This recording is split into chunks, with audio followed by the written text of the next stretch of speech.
Meski sudah banyak sekali saya review tentang bagaimana cara merawat anak entok yang baru menetas sampai kepada setidaknya lepas masa pertumbuhan, tetapi faktanya banyak juga dari teman-teman kita yang gagal untuk merawat anak-anak entoknya, alias tingkat kematiannya masih tinggi. Oleh karena itu, pada kesempatan kali ini saya akan mencoba untuk mereview kembali tentang bagaimana cara untuk merawat anak-anak atau DOE entok kita agar 100% bisa hidup, setidaknya sampai kepada lepas masa pertumbuhan, yaitu di usia 2 bulan teman-teman dan sobat semua. Menjaga dan merawat anak-anak entok ini supaya tetap dalam keadaan sehat dan hidup tentu saja bukan persoalan yang bisa disepelekan teman-teman.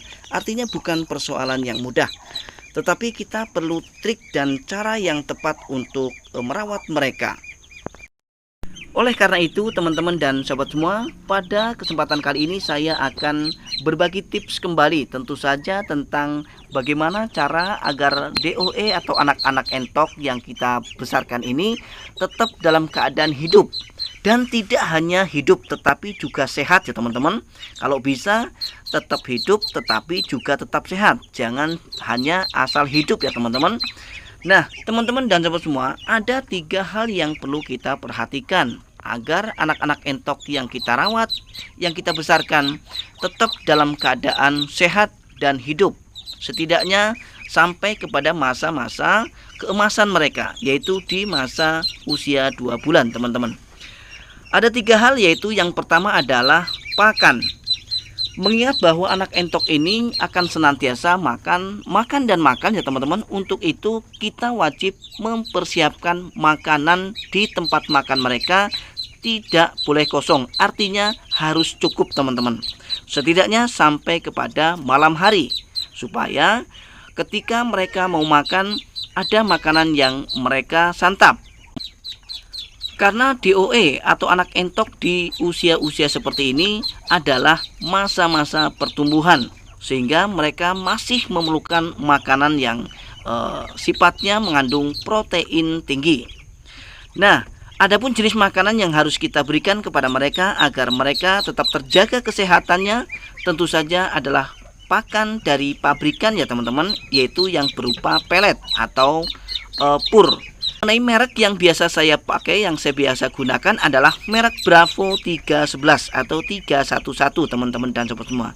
Nah itu yang pertama ya teman-teman, kita harus memperhatikan pakan daripada entok atau anak entok kita.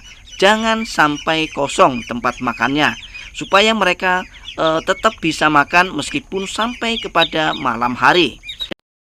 Nah kemudian untuk yang kedua yang perlu teman-teman pahami dan mohon diperhatikan ya, khususnya adalah untuk teman-teman yang kemarin bertanya ya. Jadi kebanyakan dari teman-teman kita ini menyepelekan hal yang sederhana ini, yaitu minuman anak entok ya, atau tempat minumnya yang selalu kosong.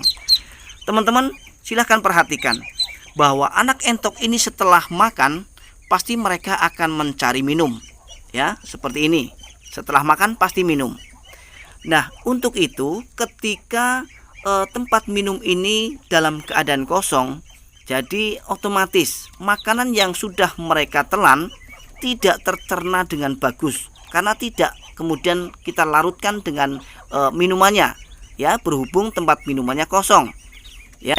Nah jadi salah satu perawatan anak entok yang bagus, yang baik adalah kita cukupi makannya dan kita juga cukupi minumannya.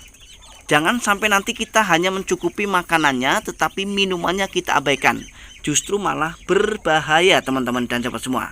Coba teman-teman perhatikan sendiri, setelah anak entok ini makan, kemudian pasti mereka akan mencari minum seperti ini.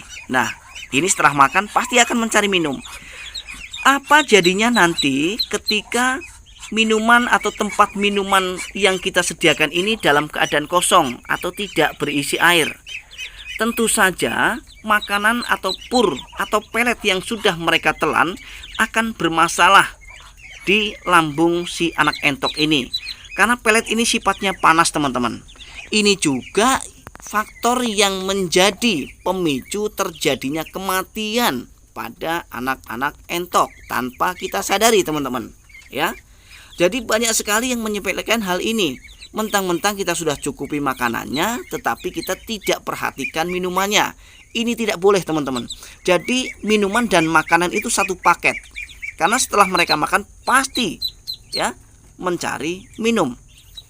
Tapi setelah mereka minum belum tentu mereka mencari makan. Nah, itulah yang uniknya teman-teman. Jadi kita harus paham ya. Nah, ini yang kedua, tolong diperhatikan masalah minumannya. Sepele tapi akibatnya fatal karena berujung kepada kematian loh teman-teman ya. Berujung kepada kematian.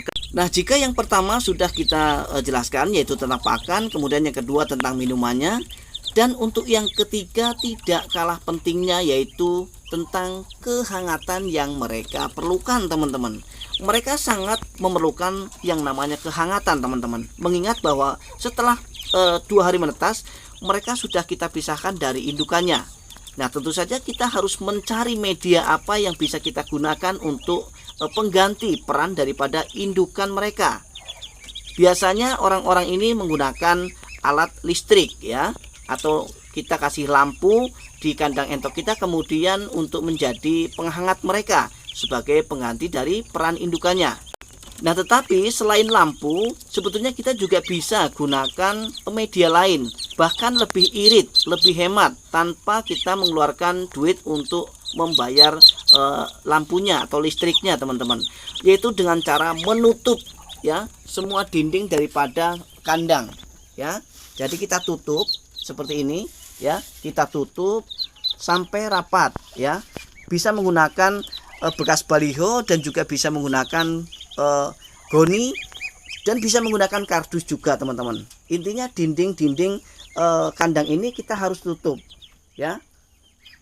Ingat hanya yang di samping saja dan kemudian yang di bawah jangan ya. Yang di bawah tidak usah kita tutup ya teman-teman. Dan itu saya pastikan sudah bisa menjadi penghangat untuk mereka karena angin tidak tembus ke dalam ketika malam hari khususnya teman-teman dan sahabat semua ya. Karena mereka memang masih butuh sekali kehangatan.